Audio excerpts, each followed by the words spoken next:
Birthdays hadn't meant much to me in recent years.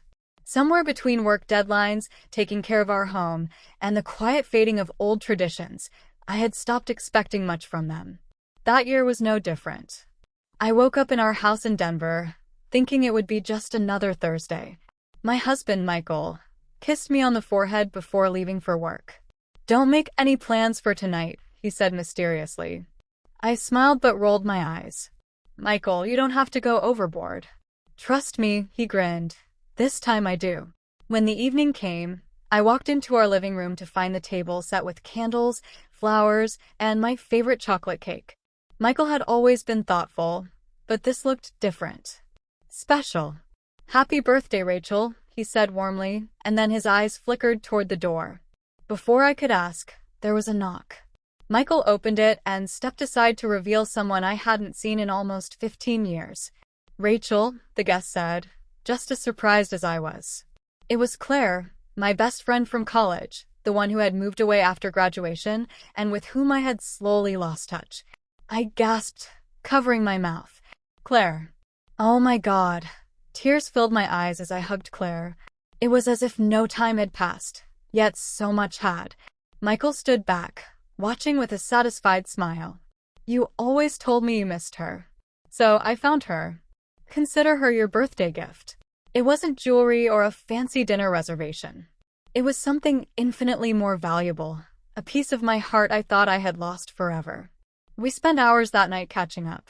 Claire told stories about her travels, her struggles, and the life she had built in Portland. I shared my own journey, my marriage, my teaching career, the quiet moments that had defined the years.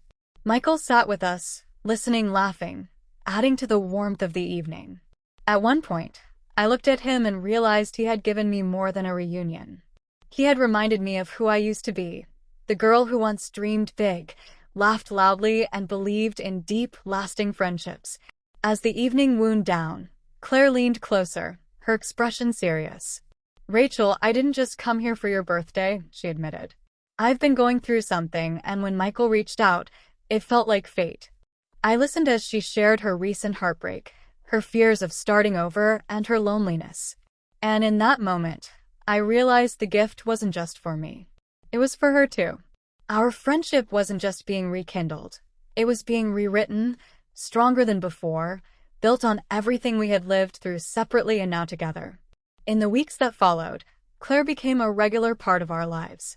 We cooked together, shared late-night talks, and leaned on each other in ways we never had before.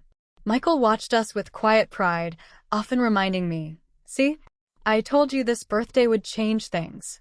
He was right. Because the gift wasn't just a friend returning.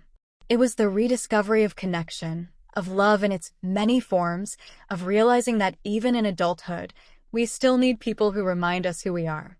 Now, whenever I think back to that birthday, I don't remember the cake, the candles, or even the decorations. I remember Michael's knowing smile. I remember Claire's tearful hug.